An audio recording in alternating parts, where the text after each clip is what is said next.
Okay, so we've discussed vector fields and we've discussed line integrals of vector fields over specific types of oriented curves.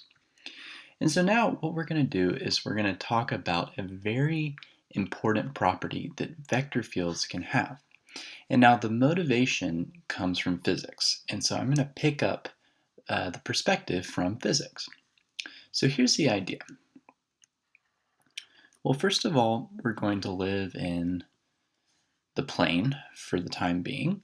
Something similar will be true in space, but as we've seen time and time again, if we can understand what's going on in 2 dimensions, then that will clear things up quite a bit. So let's say we have a vector field F. And I'm just going to draw some sample arrows of F. So, one thing we can think about is that maybe F is an electric field, something like that. Or if you prefer, it's, the surface of the water kind of pushing me around. But I really want to think about it as a force field. So all of these arrows representing forces. And as a particle moves in the vector field, the force arrows are doing work on the particle. So our line integrals will really represent work done on the particle moving through the vector field.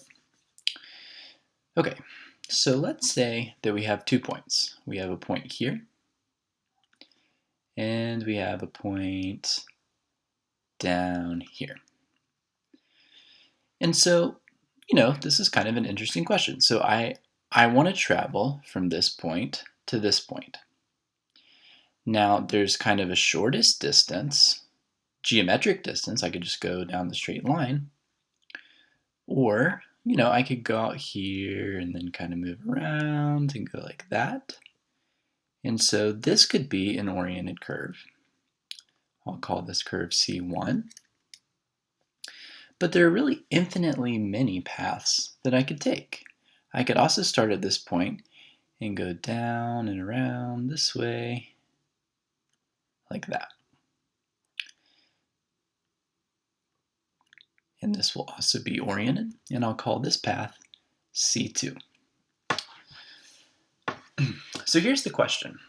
So if I start at this point and I travel to this point, I have the option to take this path, or I have the option to take this path. And in both cases, the force field, F, the vector field, is going to do work as I move along the path. So if this is a particle moving along this path, F is doing work on the particle. Same thing over here. And so I can set up the line integral for the work done by the vector field along the path C1, which recall is just C1 F dot with the unit tangent vector ds. And then I can look at the work done, or the line integral, along C2. So physically, this is really significant. Okay, so I take 2 different paths. You would probably expect for the work done to depend on the path. Okay, so maybe if I choose a longer path, then the vector field will do more work. If I take a shorter path, maybe you would expect that the vector field to do less work. So this amount of work we'll say is work number 2, this amount of work is work number 1. And here is the fundamental question that we want to answer in this lecture. When does the work from path 1 equal the work done along path 2? And now I really want to think, I don't want to just pick 2 special curves. What I really want to think is if I take any curve, So, I can take a C3 or a C4. Like I said, there's infinitely many curves I can take from this point to this point. When is the work done independent of the path taken, in other words? So it only depends on the starting points, here and here. That's the question that we're going to try to address moving forward.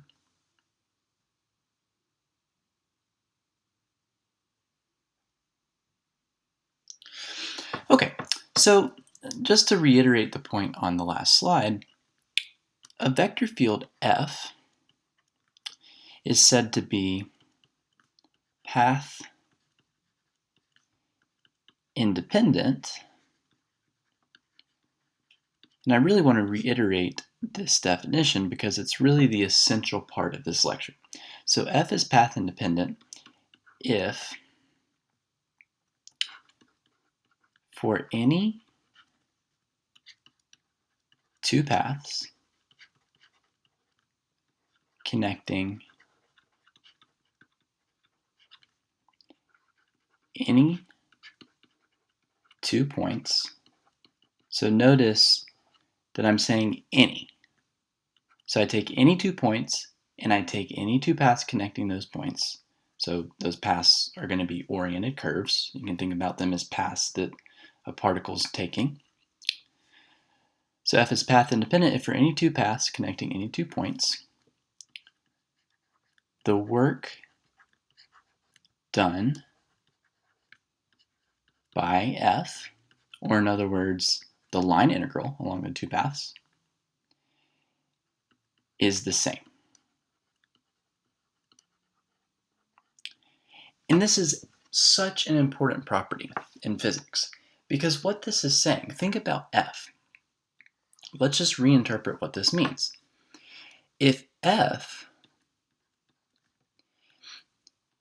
is a force field, so in other words, if F is a vector field that represents the forces acting at any given point. So maybe it's a gravitational force field, or it's an electric force field, or even air resistance. So if I'm up in the sky, the wind pushing me is just giving me a vector field. Everywhere I am, I have an arrow pushing me somewhere.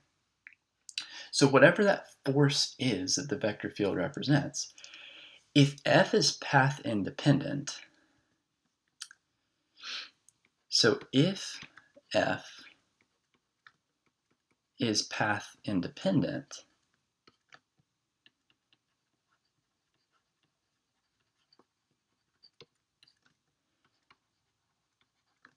then F conserves energy.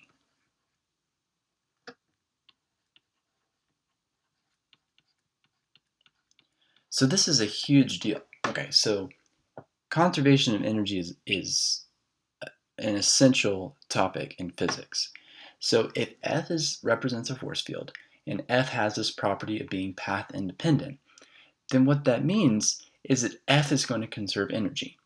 Meaning that if I start and end at the same point, if I travel around and I end up at the same point, that means my net energy change is going to be 0. So I haven't lost any energy.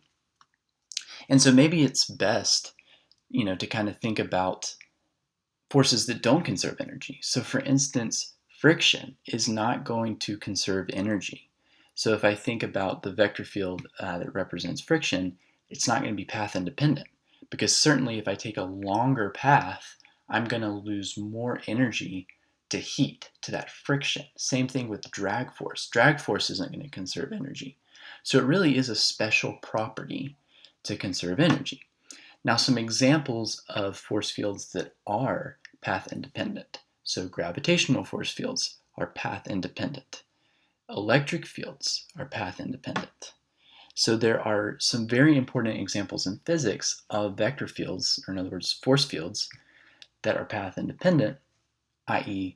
they conserve energy. So this connection between path independence of the vector field and conservation of energy is just interlinked in this way.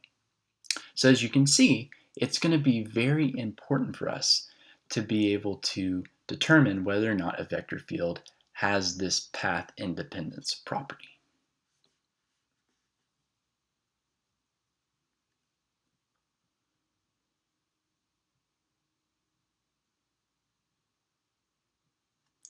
Okay, so unfortunately, before we can answer this question of when a vector field has this path independence property, we got to go through some definitions. So just kind of some background information about vector fields that's going to help make everything a little bit easier to state. So the first thing we need to kind of nail down, and this is something we've seen before, is what's called the del operator. So the del operator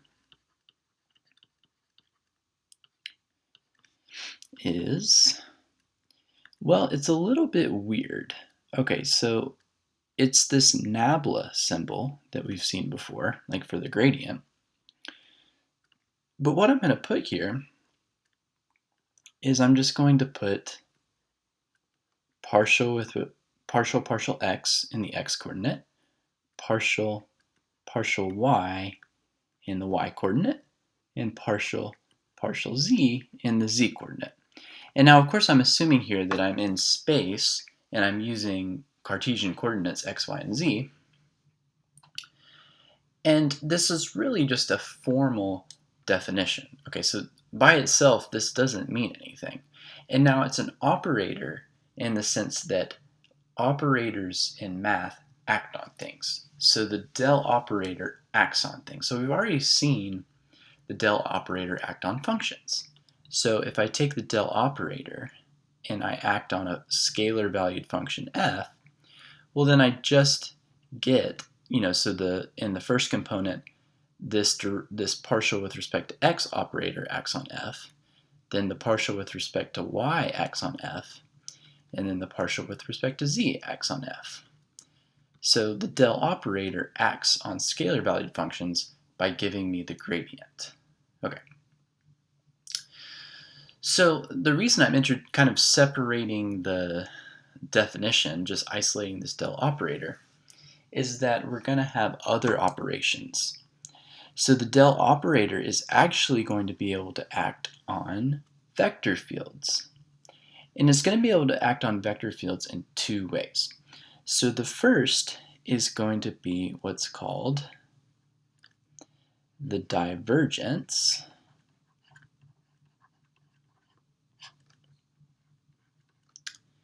of f, of a vector field f. Okay, so the divergence of a vector field f is going to be this. Well, I'm going to write it again just symbolically.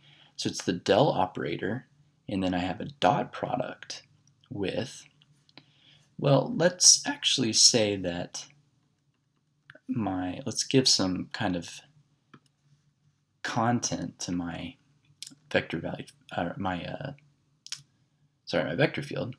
So the vector field is going to have component functions. So we'll have p, which is a function of scalar valued function of x, y, and z.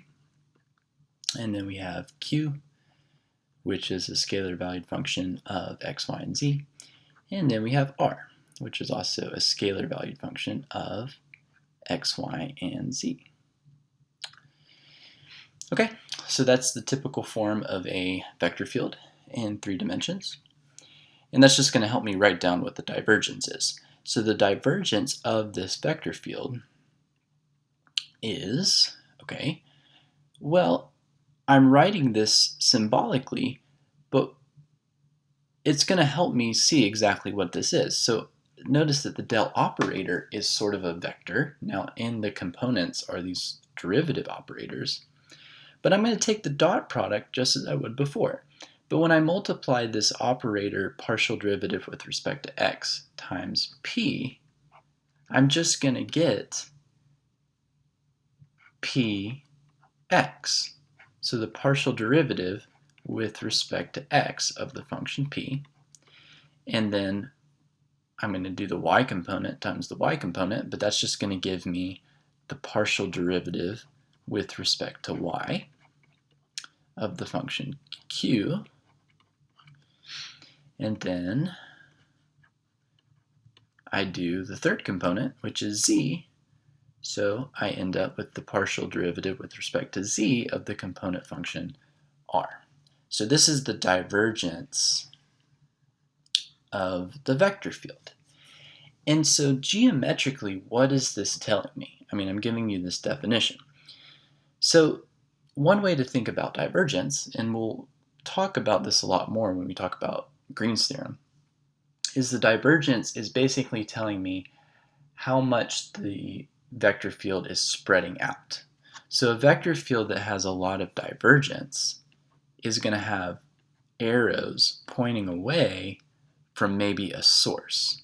So I can think about if this is a fluid, if I have a source of the water right here, my vector field is rippling out away from that source. So that's going to be an example of a vector field that has divergence. So it's diverging away from a point. So you can think about a ripple is like a divergence in a vector field.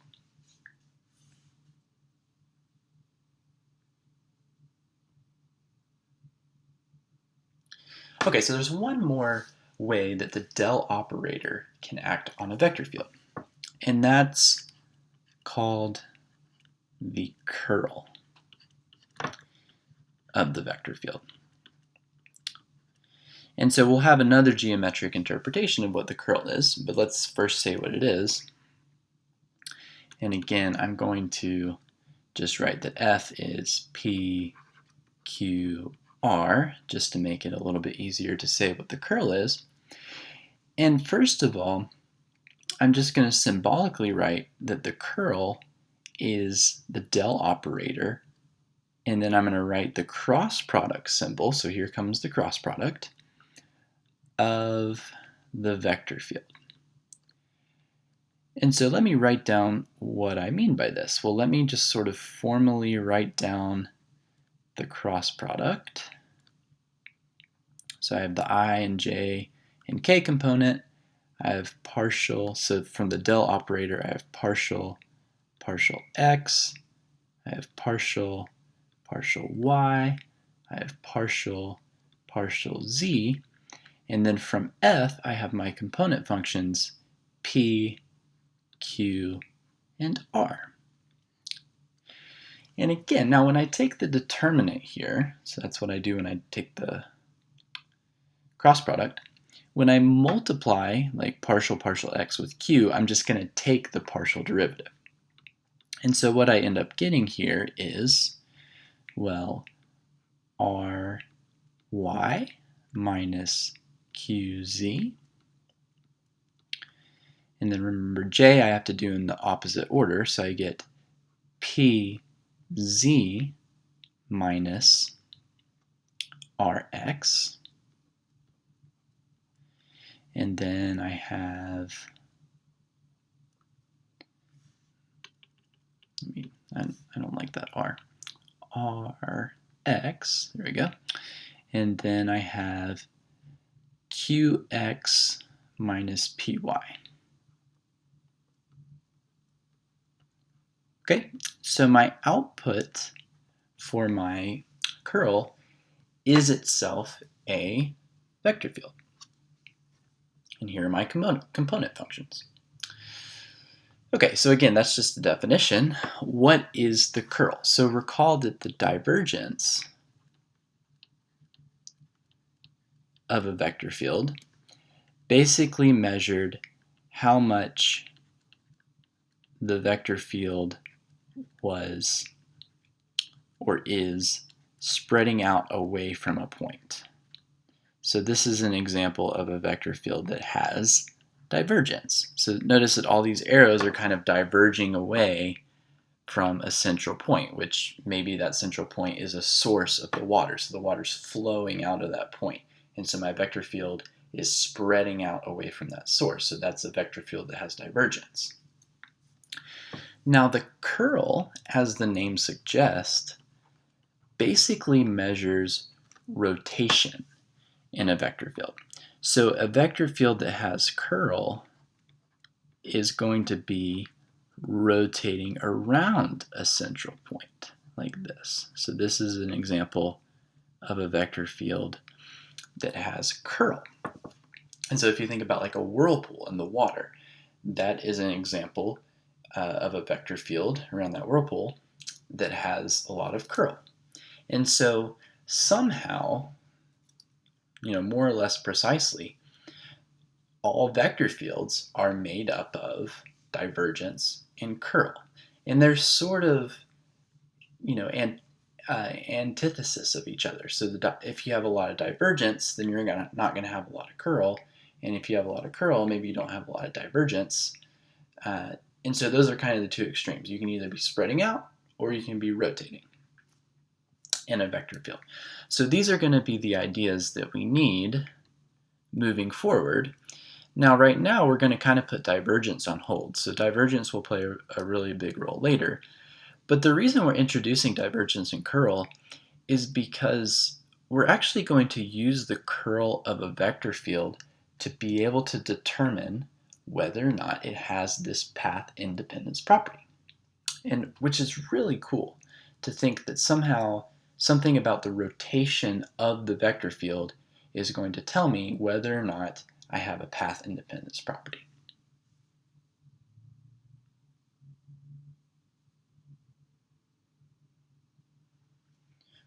Okay, so we need to introduce one more concept, and then we'll kind of tie everything together and review kind of everything we said and what we can take away moving forward. And so the last concept that we need to talk about is what's called a potential function. And a potential function is actually going to tell us whether or not a vector field is conservative. Okay, so let me just tell you the definition. So a vector field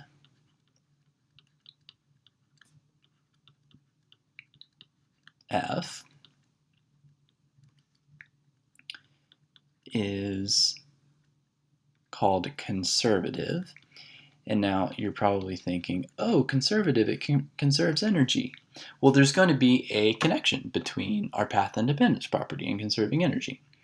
So a vector field is called conservative if there is a scalar valued function. Let's just give it a name. Let's just call it phi, such that. So here we go. So remember that we had a very important example of a vector field, and that was the gradient field. Okay, so if we have a scalar valued function, then we can form a vector field.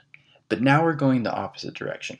We're starting just with an arbitrary vector field, and we're saying that vector field is conservative if it's the gradient of a scalar valued function.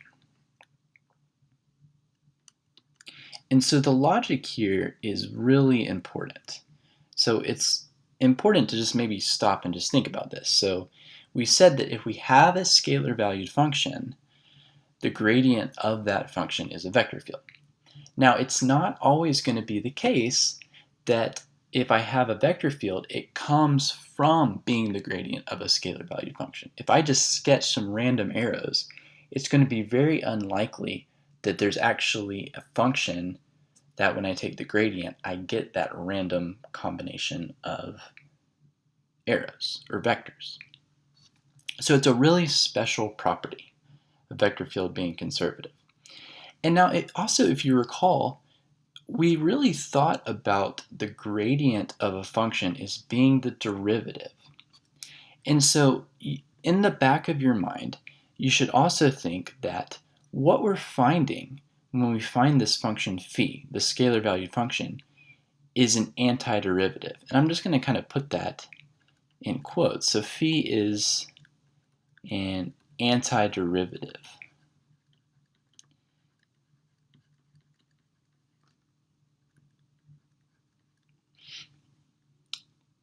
of the vector field F. And I'm putting this in quotes, and I'm putting this in quotes meaning kind of in the same way the gradient is the derivative of phi. Phi is really an antiderivative of this vector field f. So the question is, when can I find an antiderivative of a vector field? Or when can I find a function that when I take its gradient, it's equal to the vector field? And this is where the curl comes in. So this is super, super cool. So if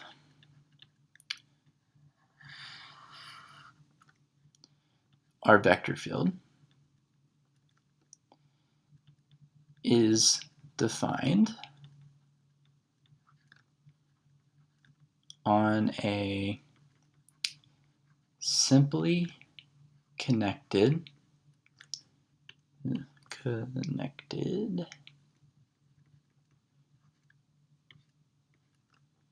domain.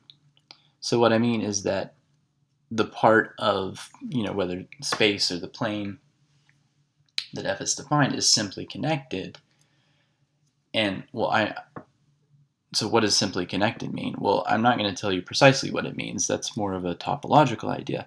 But, for us, I'm just going to say it has no holes. Okay, so it's not like defined on an annulus or something that, where part of it's missing. Okay, so for us, it's going to be every vector field we talk about. But, this is just one of those technical things.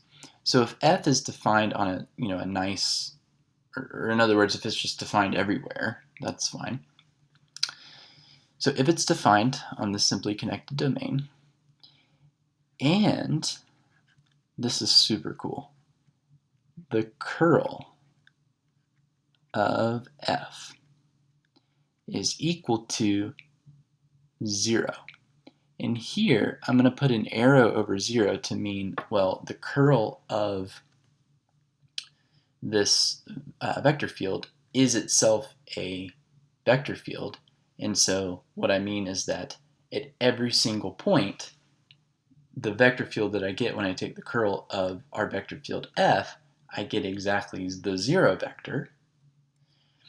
So that's a pretty strong statement, but it's also a very simple statement. Okay, so if f is defined on this nice domain, and the curl is 0, then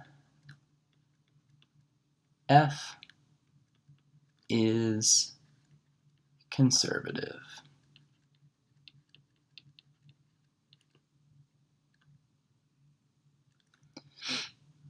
And of course, what I mean by that, there is a phi.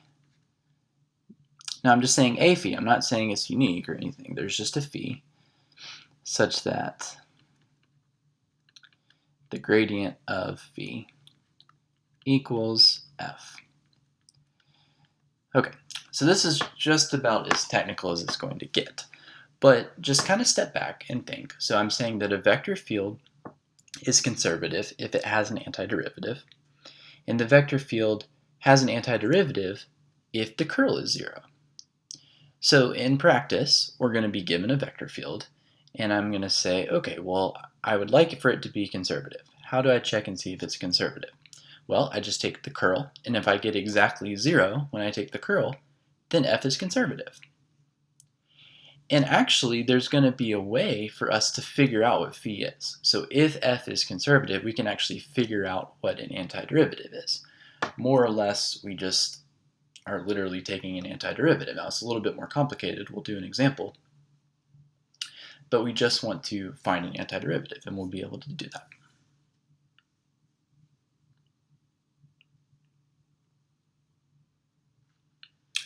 Okay, so let's talk a little bit more about physics for a second, and I just want to introduce kind of some terminology. So if the vector field f is conservative,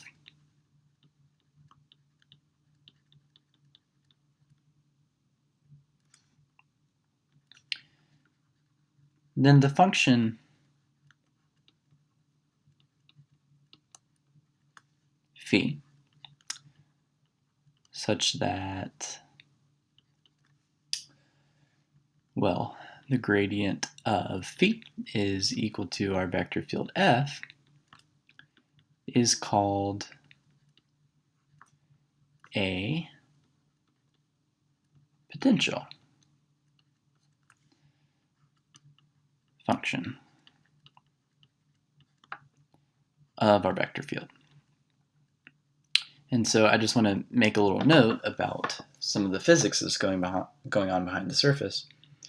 So if F is a electric field, or if it's the force field kind of induced by gravity, then both of those are conservative, I've already mentioned, and they come from being the gradient of potential functions, and those functions are called the electric potential function. So if you take a class on electricity and magnetism, you talk about, okay, finding the electric potential. That's just finding the potential function whose gradient is the electric field. And then there's also a gravitational potential function, and that's more or less just related to, differences in potential energy. And so the gradient of the gravitational potential is the gravitational field that's giving the forces that gravity is actually acting on, the arrows that are saying, okay, I'm pushing you towards mass. So that's just kind of some notation or terminology to think about in the back of your mind when we're discussing vector fields, and when we're finding potential functions, we're really finding these functions that are giving us the data once we take the gradient to get the fields. Okay, so let's state a very important theorem right now. So I said that a potential function is more or less an antiderivative of f. So if you recall from Calc 1,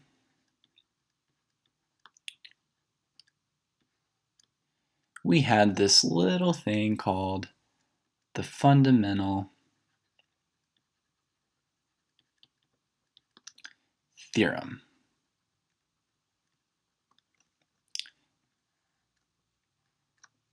And what did the fundamental theorem of calculus say? Well, there were two parts, and so I'll say, I guess, one of the part that we're going to kind of connect back to here. So it said that if I took the integral from a to b, the definite integral, of the derivative of a function, f prime of x dx, well, somehow, adding up the area underneath the graph of the derivative function, all I really needed was information about the endpoints, a and b. So if I had this antiderivative of f prime, I could say the integral was just f of b minus f of a. So really, the integral just depended on the endpoints if I had an antiderivative.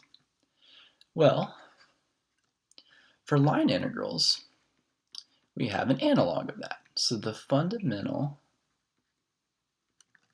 theorem for line integrals is going to be almost exactly the same.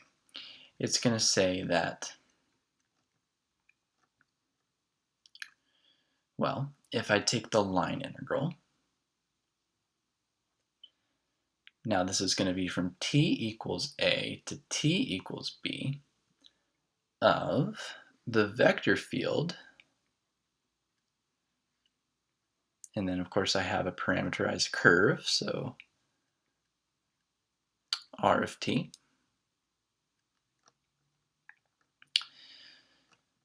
let's see, and then we will do the dot product with the derivative.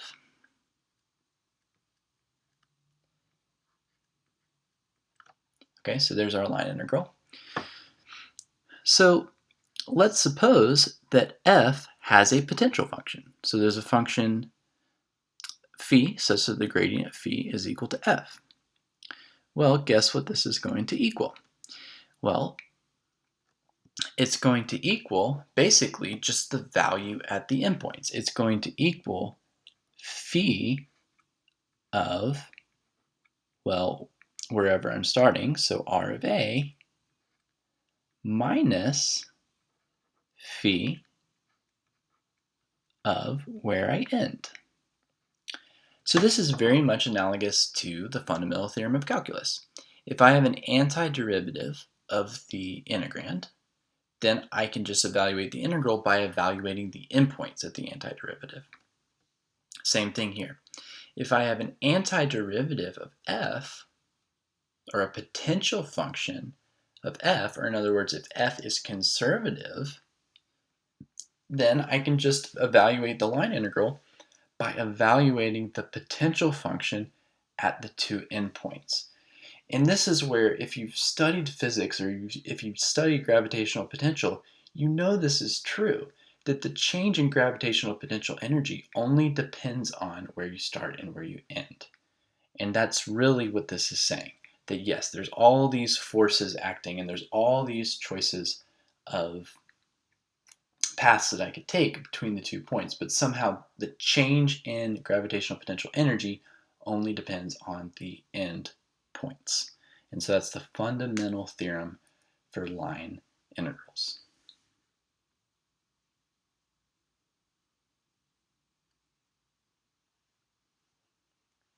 All right, the grand finale. So now we're finally ready to go back and discuss the problem of path independence. Okay, so let me draw my picture again, because pictures are awesome and I wish I could draw more of them, but sometimes we just have to say things. Okay, so we have some sort of vector field. I'm drawing it randomly, but normally there's some sort of order, of course. But okay, here's our vector field anyways. And recall we have two endpoints here and here. And so I take one path traveling this way, and we call that C1. And then we take another path, again traveling this way, and we call that C2. And we want to know when the work done, or in other words, the line integrals, are equal. So our vector field is F. So we want to know when the line integral over C1 of F dot T ds equals the line integral over C2 for any two arbitrary paths. So we want F to be path independent. Well, here's the punchline. If F is conservative,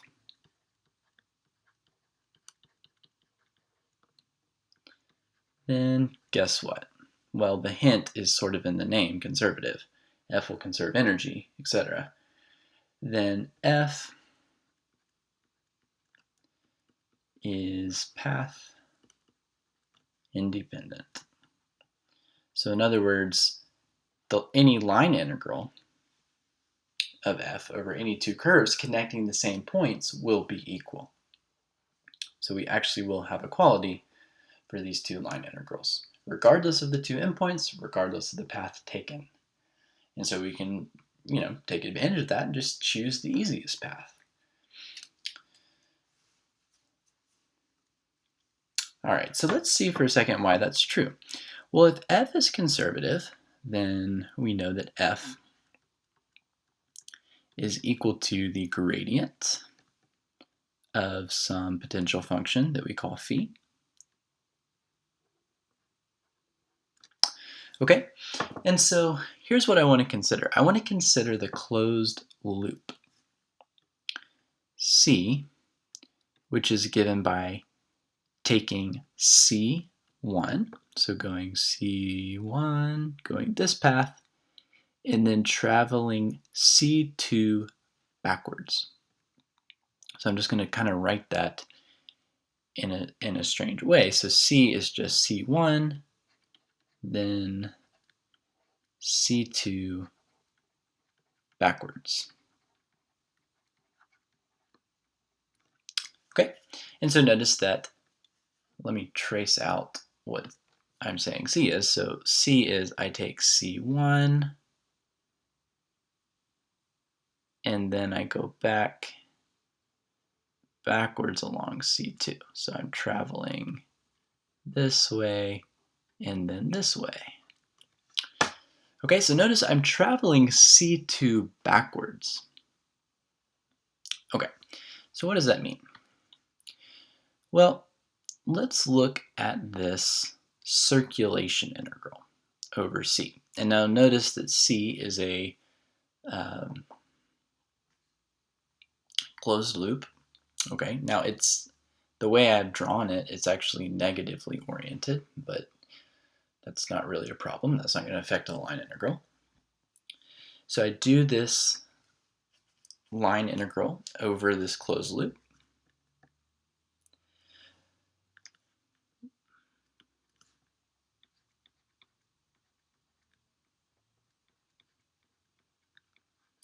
And what is this going to equal?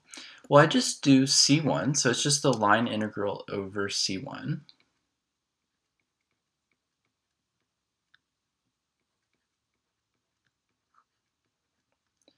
But I do C2 backwards. So what happens when I do C2 backwards? Well, think about the direction. So I'm projecting, when I do a line integral, I'm projecting the vector field along the direction as I go along the curve. So I'm just finding the component of the vector field that's pointing in the direction of motion.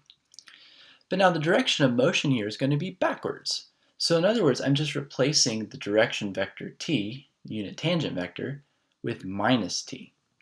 So I just get minus the integral of C2.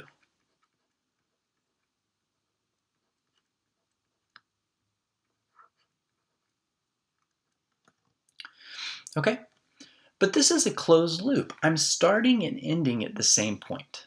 I'm starting here, and I'm ending here. So by the fundamental theorem, if I look at this integral over the closed loop, so in other words, this circulation integral, it's only going to depend on its endpoints. It's actually going to equal phi of the starting point minus phi of the ending point, but the starting point and ending point are the same. So this is 0. So again, because f has a potential function, it has an antiderivative, I can apply this fundamental theorem for line integrals and say that actually this line integral just equals the difference at the endpoints evaluated by this potential function. But that's just the same number. It's just phi of this point minus phi of this point, which is 0. But that means this minus this equals 0. So the integral over C1 must equal the integral over C2. And there's the finale. So if F is a conservative vector field, then F will be path independent. It will conserve energy. So that's why the gravitational field has a gravitational potential function. That's why gravity conserves energy. The change in energy in a gravitational field only depends on where you start and where you end, not the elaborate path that you take in between. Now, unfortunately, there are non-conservative force fields acting on you. There's drag force and friction. So we don't live in an ideal world, but at least the part of the vector field coming from gravity we know actually works ideally. It conserves energy.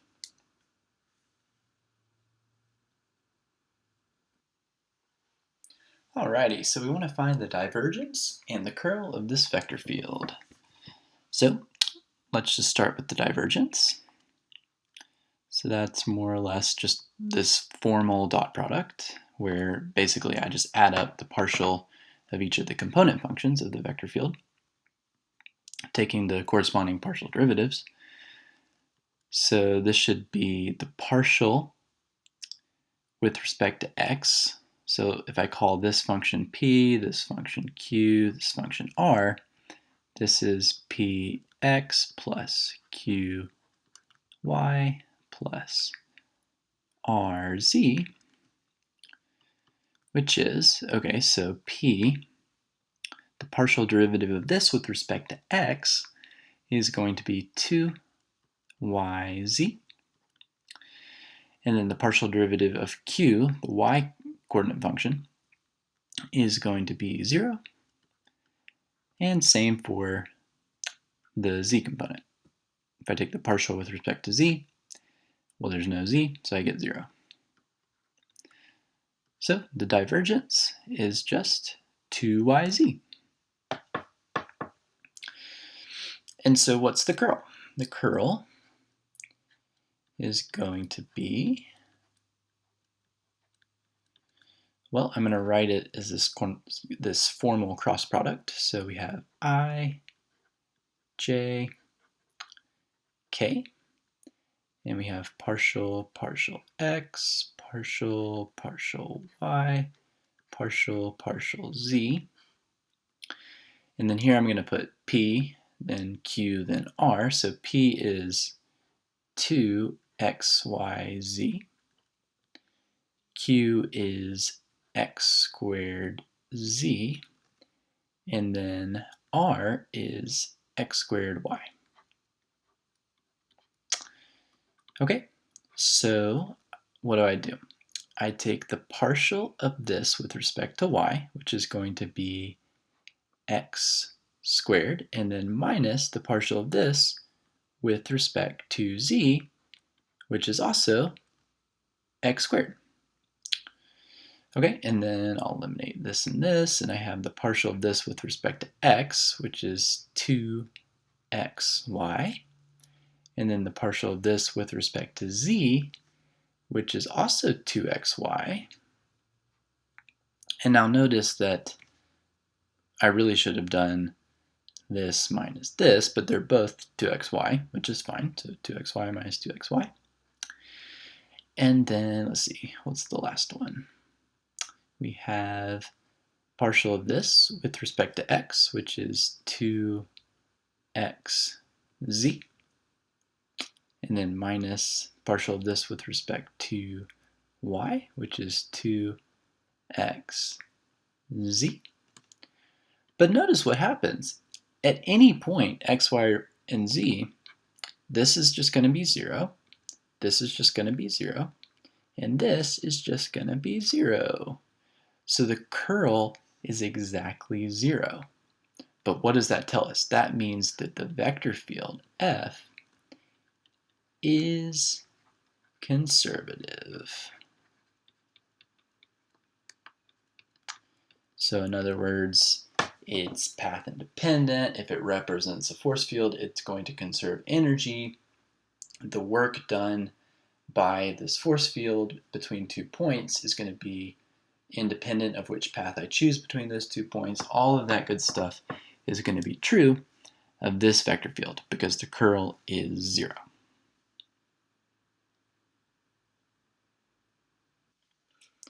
All right, so we want to compute the line integral of this vector field over these 2 paths, traversing from the point 0, 0 to 1, 1, or connecting those 2 points, where C1 is going to follow the curve y equals x, C2 is going to follow the curve y equals x squared. Okay, so let's just draw a picture. And so I'm not going to actually draw the vector field. So just imagine the vector field is a bunch of arrows. So at every point I have a vector pushing me somewhere. What I really want to draw is the starting point and the end point. Here's 1 and 1. And so C1 is going to be along the line y equals x. So this is C1. And then C2 is going to be along the line, or the curve, y equals x squared. So that's going to be C2. And so this is the setup that we have in mind. I have 2 points. I have a bunch of different ways I can take a path between those 2 points. Well, here's just 2 of them specifically. One is kind of following this line y equals x, and one of them is kind of following this parabola y equals x squared. Okay, so let's just do it. Let's compute the line integrals. So let's do, say, C1 first. Now remember, the most important part of finding a line integral is we need to parameterize the curve. Okay, so I just need to parameterize the line segment from 0, 0 to 1, 1. Well, that's pretty easy. And if you've never done this before, I think you should just watch me do it, and then I'll explain kind of my reasoning. So I typically just always pick t to be in the interval 0 to 1, and then just adjust. And so the x-coordinate is going from 0 to 1 linearly. The y-coordinate is going from 0 to 1 linearly. And so you see that for as t goes from 0 to 1, my points are just slowly increasing linearly up this line between 0, 0 and 1, 1. So here's my parameterization of the curve. And recall that we also need the derivative. So we'll put down the derivative right here. And the derivative of this vector value function is just 1, 1, like that. Okay, and let's plug everything in. So f is minus y squared comma x. So we have t going from 0 to 1. F, I'm going to evaluate at x of t and y of t. So we have, for f, this is going to be minus t squared, and then x is just going to be t. So again, I'm just plugging in literally what x and y are in for f, and then I do the dot product with the derivative, which is just 1, 1, and dt. All right, so this is just, if I do this dot product, it's t minus t squared dt, which is just t squared over 2 minus t cubed over 3, evaluated from 0 to 1, but that's just 1/2 minus 1/3, which is 1/6. Okay, so now let's do C2. Well, C2 is going to be very similar, except the curve is y equals x squared. So if x is just t going from 0 to 1, y is going to be t squared. So the parameterization, instead of being tt, is just going to be t squared, and then the derivative is 1 to t. All right, so then we do the integral from 0 to 1 of t squared dot with 1 to t dt, which equals the integral from 0 to 1 of, looks like t, oh, I forgot to do. Whoops. Getting ahead of myself here. Okay, so the first thing I have to do is I have to evaluate the vector valued function at these points. So y is t squared, so this is going to be minus t to the 4th, and then x is just going to be t. And then I have 1 to t. There we go, almost messed up. Okay, so I do this dot product, and I have something like the integral from 0 to 1 of 2t squared minus t to the 4th dt, which is t minus t to the 5 over 5, evaluated from 0 to 1. So that's just 1 minus 1/5, or 4/5. But notice, I took two different paths connecting the same 2 points. And when I did the line integrals over those two different paths of this vector field, I got two different answers. So somehow along C1, the force field does less work than along C2, which means along C1, I'm probably having to do more work myself. So in other words, this field can't be conservative. So F is not conservative. That's what we can conclude about the vector function, or sorry, the vector field F, is that it's not conservative.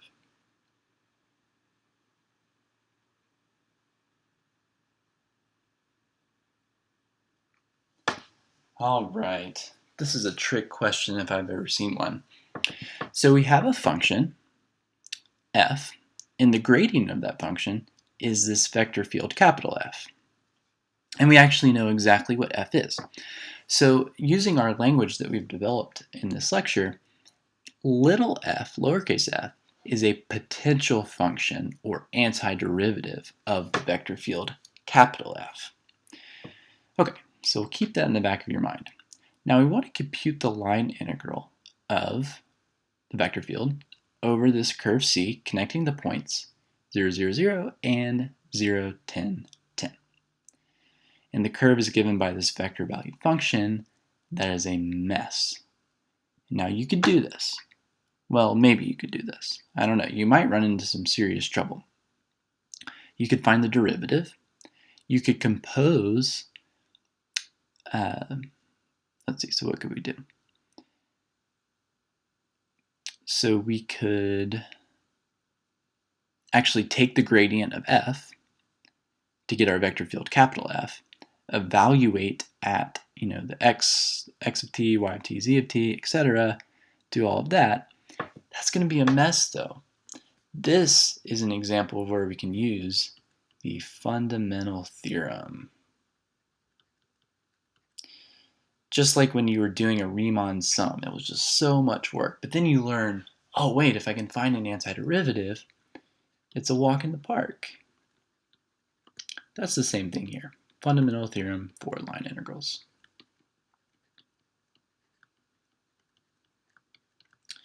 So what does it say? It says that if I integrate the gradient of a function as a line integral over a curve C, so dot with r prime of t dt, this is equal to f of the starting point. So here, let me say that the curve goes from A to B. So it's just f evaluated at r of b, so the endpoint, minus f of the starting point, which is r of a. So let's apply that here. So in our case, f is this function here, our potential function, and a is 0, this point here, 0, 0, 0, and b, the point we get is 0, 10, 10. So actually, our line integral is just f of 0, 10, 10 minus f of 0, 0, 0. F of 0, 10, 10 is, well, that's going to be cosine of 0, so 1 plus 10 squared times 10, so that's 1,000. And then minus f of 0, 0, 0. But if I plug in 0, 0, 0, I have cosine of 0, which is 1, plus 0, so minus 1. So our final answer is 1,000. So this is a trick question, but it's a very important illustration that when you have a potential function, it doesn't matter how complicated of a path your particle is moving along. It only depends the value of the line integral, or the work done physically, only depends on the endpoints. So I can just evaluate. Easy as it gets.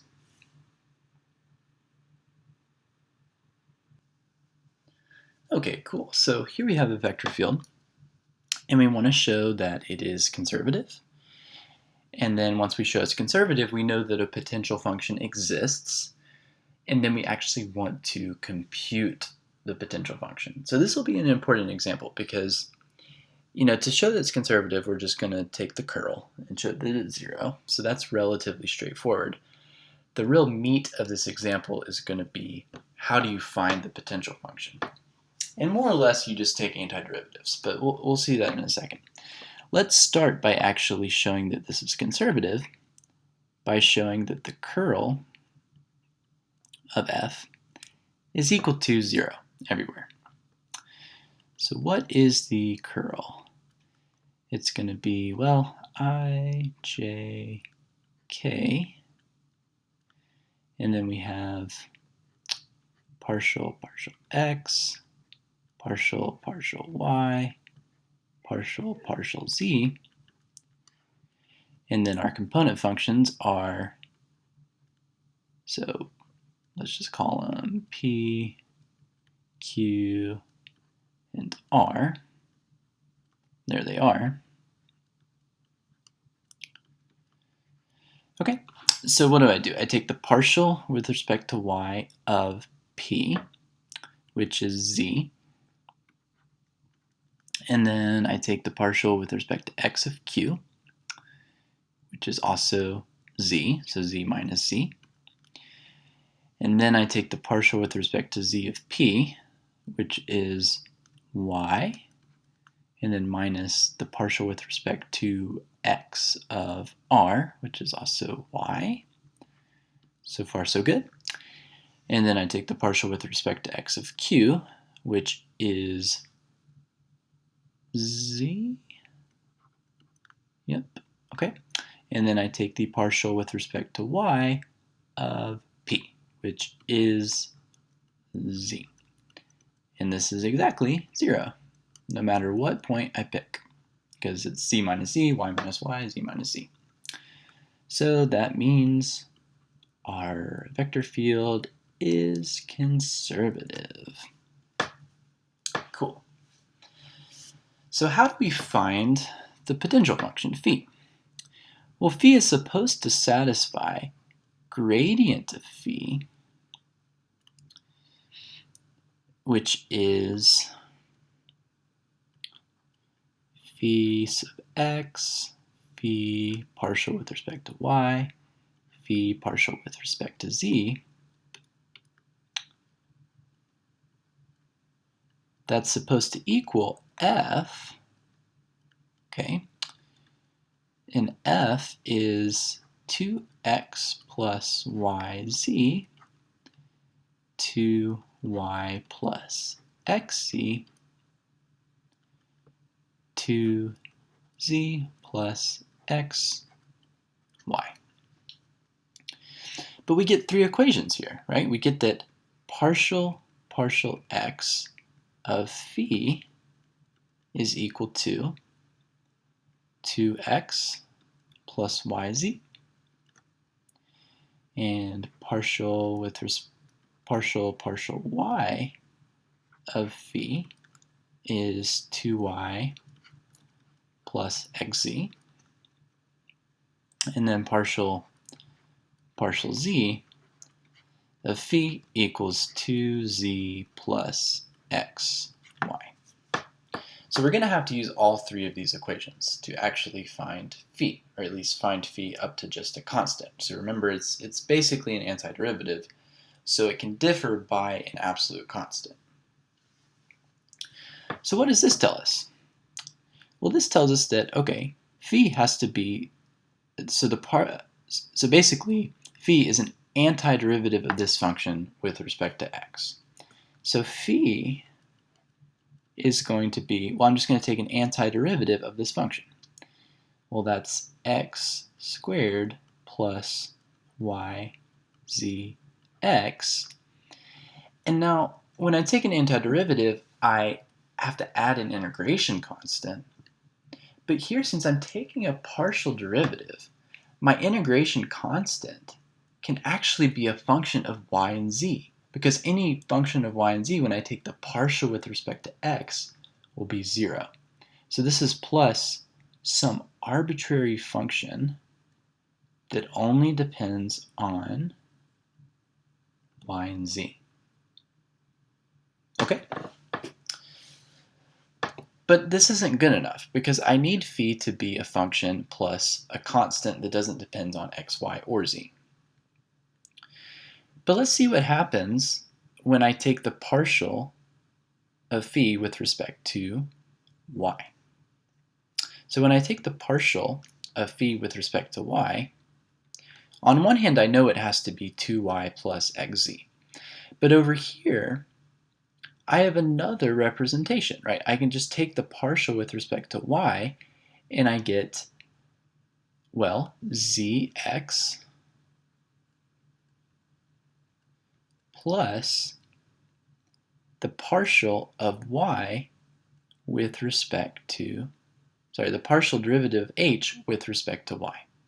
Okay, so I just took the partial derivative of this with respect to y. I got this. But these are supposed to be equal. And so notice that I can actually cancel a zx, and I get that, well, actually, the partial of h with respect to y is 2y. And again, that comes from, I'm just setting these two things equal. I cancel the zx, I get that the partial derivative of h with respect to y is 2y. So in other words, h of yz is equal to, well, y squared, an antiderivative with respect to y. And now h depended on y and z, so I have a constant, but that constant can depend on z, because if I take the partial with respect to y, any function that just depends on z will vanish. So this is plus an arbitrary function of z. Okay? But now, let's take the partial of phi with respect to z. And now really, phi is x squared plus yzx plus y squared plus g of z. So if I take the partial with respect to z, well, I'm going to get x times y, so the partial here, this is going to be 0. This, the derivative of this is just going to be g prime of z. The derivative of this is going to be yx, or xy, plus g prime of z. And now notice I can put g prime of z because g only depends on the function z. Okay? And that's supposed to be the partial of phi with respect to z, which is 2z plus xy. Okay, so the xy's can cancel, and I actually get that g prime of z is equal to 2z. But that means that g of z is an antiderivative of 2z, so it's z squared plus, here we go, an absolute constant. This constant can't depend on x, y, or z, otherwise it won't vanish when I take the derivative. So it really is just an arbitrary constant, c. And so if we fill all this out, following our chain here, phi, the potential function, has this form: x squared plus, well, yzx plus h of yz, which was y squared plus g of z, but g of z was z squared. And then finally we have our arbitrary integration constant. And you should check that indeed when I take the partial derivative of this with respect to any of these variables, I will get exactly this, this, and this. So that's the idea. It's a little bit involved, but more or less the key idea is that when you take an antiderivative with respect to a variable x, the constant might depend on the other two variables. So that's why you have to use the other information to really nail down what that arbitrary function is until you get all the way to just plus an arbitrary constant c.